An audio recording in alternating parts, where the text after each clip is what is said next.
ఉన్నాయిగా నాయుడు బావా, నీ పుట్టినరోజు కోసం కొత్త బట్టలు తీసుకో. నాకేనా? థ్యాంక్స్ నేహ.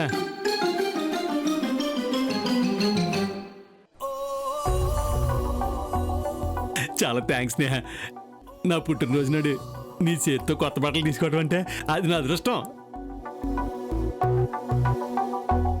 అదృష్టం ఇప్పుడే మార్చుకొస్తానే.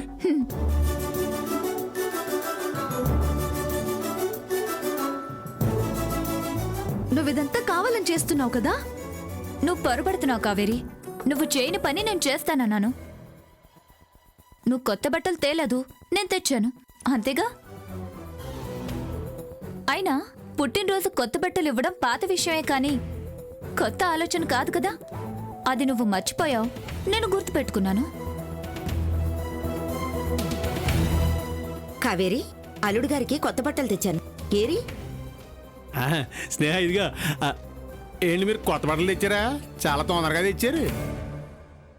అంతకు మించి తొందరగా స్నేహ ఈ బట్టలు తెచ్చింది. బాగున్నాయా?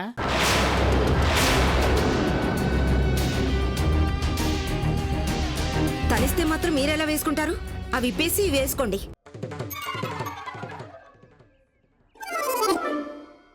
ఎందుకు ఇప్పేయాలండి? ఎందుకు ఇప్పేయాలి? అవి ఎందుకు వేసుకోవాలి నేను?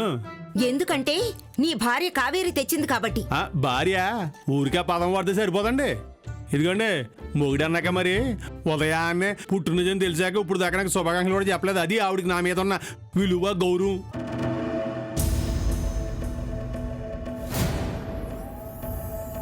ప్రేమ పెదాలపై కాదు, మనసులో ఉండాలి.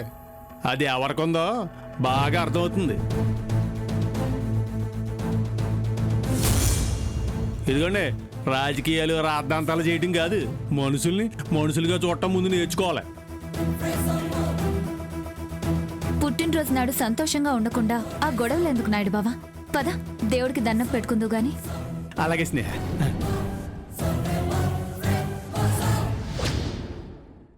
ఇదిగా, పుట్టావా, స్నానం చేసావా, పడుకున్నావా, తెల్లారిందా, తిన్నావా అని కాదు. అప్పుడప్పుడు దేవుడు, భర్త అనే ఐదు కూడా ఉండాలి. మరి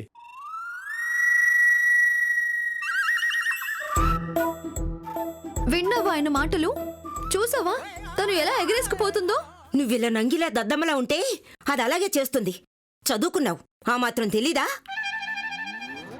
నాకు తెలీదు. సరే, నువ్వైనా చెప్పాలి కదమ్మా. అరటిపండు ఒలిచి నోట్లో పెడతాను.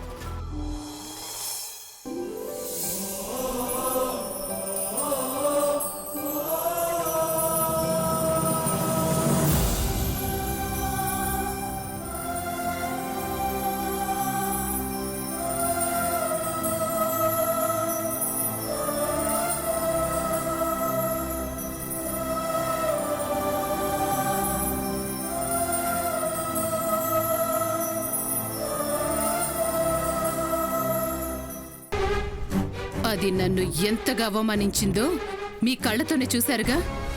వదిన్నని కూడా చూడకుండా రెచ్చిపోయి నన్ను కొట్టి తప్పు చేసింది. ఇక అది ప్రాణాలతో ఉండడానికి వీల్లేదు. చంపేద్దాం. నాయుడు బాబా అండ చూసుకొని అది కొత్త ఎత్తేదో వేసింది. కుక్కిన పేనులా పడుండాల్సింది పులిలా తిరగబడుతోంది. దాన్నిక అలాగే వదిలేశామంటే నాయుడు బాబాని తన్నుకుపోతుంది.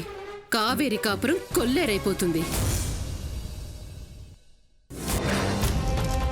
నాకు జరిగిన అవమానానికి ప్రతీకారం తీర్చుకోవాలన్నా, కావేరికి జరుగుతున్న అన్యాయానికి న్యాయం జరగాలన్నా నేను చెప్పింది చేయడం ఒక్కటే దారి. దాని ప్రాణాలు తీసేయాలి.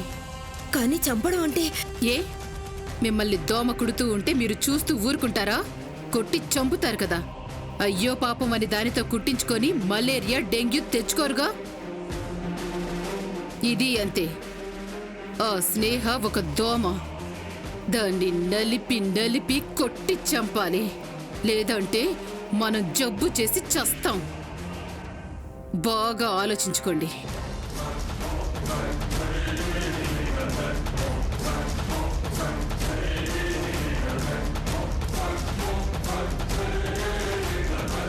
బాగా ఆలోచిస్తే నువ్వు చెప్పింది కరెక్ట్ అనిపిస్తోంది. కానీ విషయం బయటపడితే మనం జైల్లో పడతామేమో. మనమే దాన్ని మర్డర్ చేశామని శవం పక్కన రాసి పెడతామా ఏంటి? సాక్ష్యం లేకుండా చంపుతాం. ఎంతైనా మనపై అనుమానం రాకుండా ఉంటుందా? ఎందుకొస్తుంది అనుమానం? ఇంతకు ముందు మర్డర్ చేసిన చరిత్ర మీకుందా, నాకుందా? ప్రమాదవశాత్తు చచ్చిపోయిందని సాక్ష్యం సృష్టిద్దాం. అలాగే. దాన్ని చంపడానికి మీరు సిద్ధమే కదా? సిద్ధమే. అయితే ఈ రోజే దాన్ని లేపేద్దాం. ఈ రోజేనా? ఏ ఇంకో 2-3 అవమానాలు జరిగాక చంపుదామా? అలా అని కాదు, ఎలా చంపాలో, సాక్ష్యం లేకుండా ఏం చేయాలో అవేవి ఆలోచించకుండా. ఆ విషయం నాకు వదిలేయండి. పక్కాగా ప్లాన్ చేస్తాను. నాకు తోడుగా ఉండండి చాలు. కలిసి చంపేద్దాం. సరేనమ్మా. ఈ విషయం కావేరి కూడా చెప్పద్దు. అవును, అదసలే పిరికిది. ఎవరికైనా చెప్పనైనా చెప్తుంది. అందుకే కావేరికి చెప్పొద్దంటున్నాను.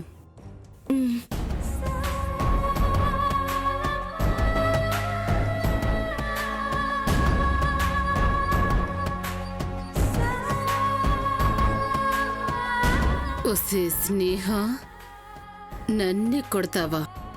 రావే ఇంటికి.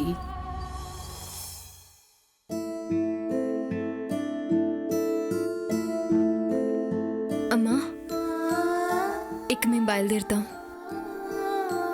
అలాగేనమ్మా. ఇంకో 2 రోజులు ఉండాలని మాకు ఉంది అత్తయ్య. కానీ అక్కడ నా బిజినెస్ అది.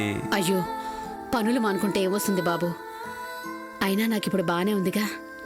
వెళ్ళిరండి.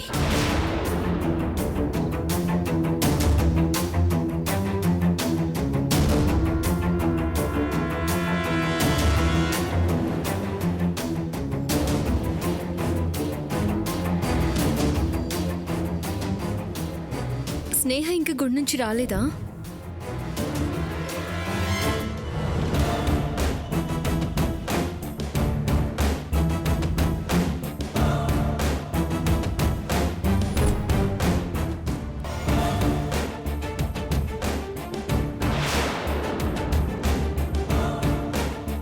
వచ్చేసిందిరా.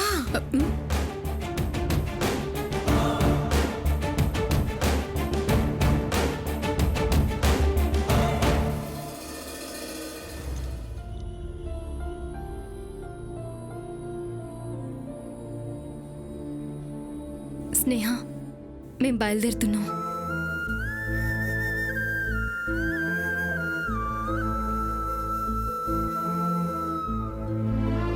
అమ్మని జాగ్రత్తగా చూసుకో స్నేహ. ధైర్యంగా ఉండు. బాయ్ స్నేహ. బాయ్ బావా. వస్తానమ్మా. వస్తాను అత్తయ్య. ఆ,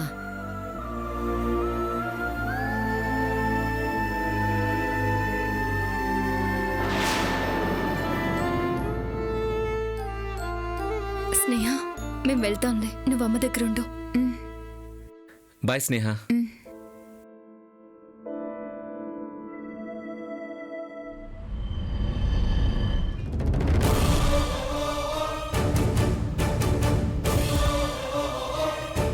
ఇప్పుడది రూమ్లోకి వెళ్తుంది.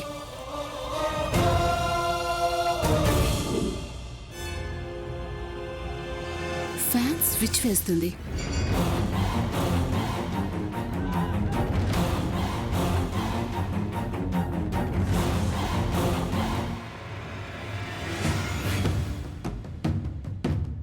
కాపురానికి రానంటే మాత్రం బలవంతంగా అయినా ఈడ్చుకెళ్లే హక్కు మగాడుకుంది. నా తమ్ముడు మగాడనే నేను అనుకుంటున్నాను. కాదని నువ్వు అనుకుంటే ఆ తర్వాత నీ ఇష్టం. 4 రోజులు కాదు, 4 నిమిషాలు కూడా నువ్వు ఇక్కడ ఉండడానికి వీల్లేదు. మనం వెంటనే హైదరాబాద్ బయలుదేరాలి. నేను రానని చెప్పాను కదా. ఎందుకు రావు? కారణం తర్వాత చెప్తానన్నాను కదా. నాకు కారణం వద్దు, నాకు నువ్వే కావాలి. పద.